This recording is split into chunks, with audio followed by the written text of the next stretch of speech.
Бәріне сәлем, бүгін сіздерге Спартак тортының жасалу жолын көрсетемін. Алдымен крем дайындаймыз. Ол үшін қаймаққа қант, ванильді қант, крахмал және жұмыртқа қосып араластырамыз.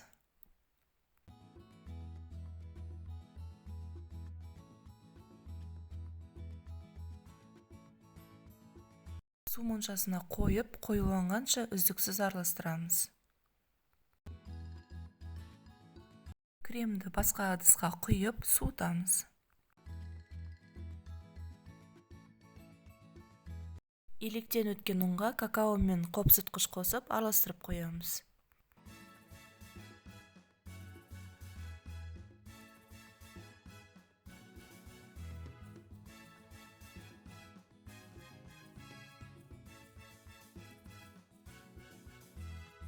Бөлек ыдысқа жұмыртқаны араластырамын.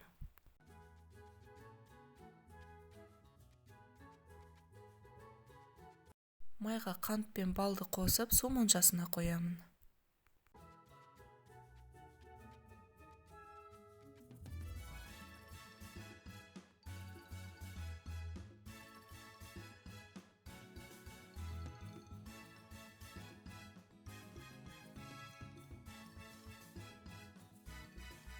Ери бастағанда үстіне жұмыртқа құйып, тез арада жақсылап араластырамыз.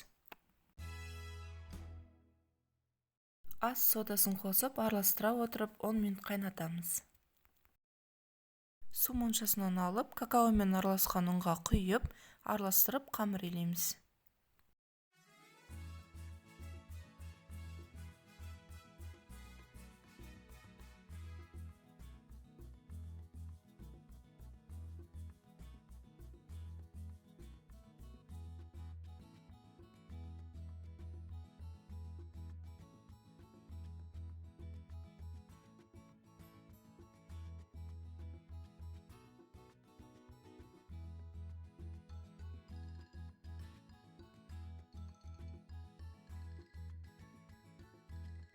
Қамырды жылы күйінде 8 не 7 бөлікке бөліп шығамыз.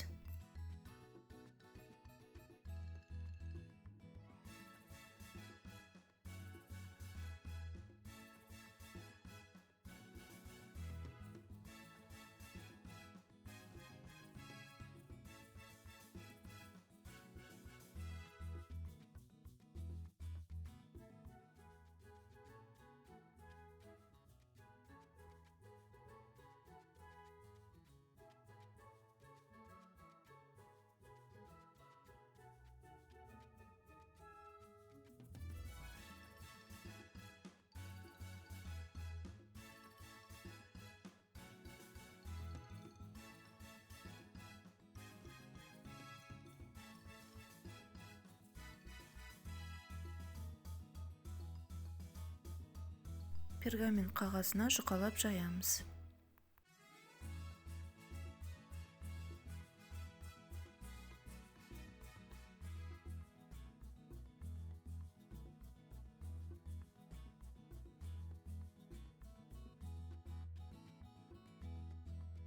Домалақ формамен кесіп алып, шанышқының көмегімен тесіп шығамыз.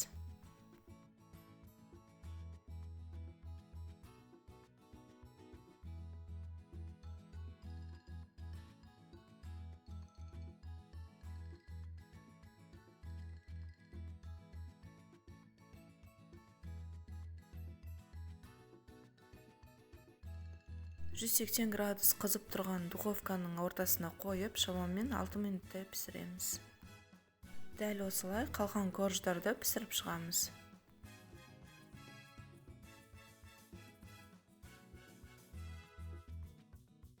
Коржын шеттерін пакетке салып, сақтап алып, оқтаумен үгітеміз.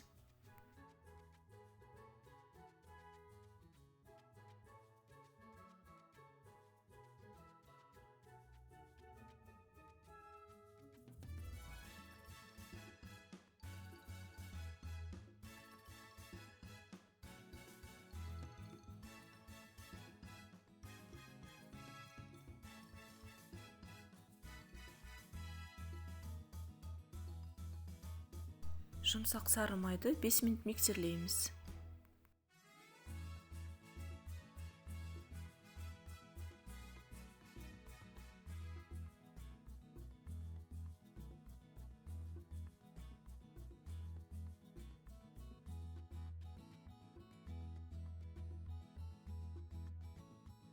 Үстіне қаймақты кремді қасықтап сала отырып, миксерлеуді жалғастырамыз.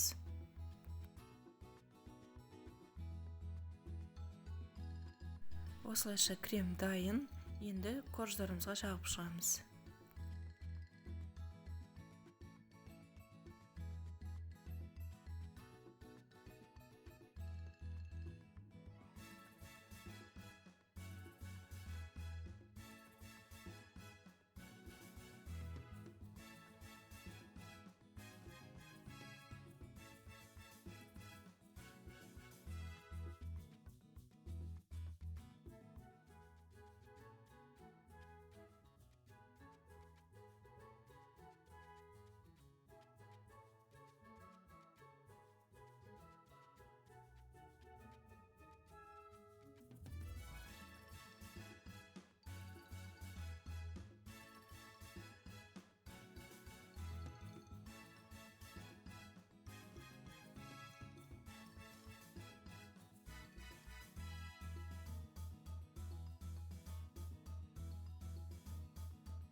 Дайындап қойған ұнтағымызды торттың жанына сеуіп шығамыз.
Он сағатқа холодильникке қоямыз.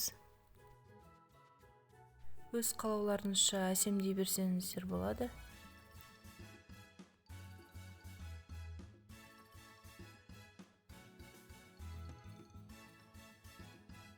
Тортымыз дайын. Видео ұнаса еңбегімді бағалап, лайк басып, каналға тіркелеміз.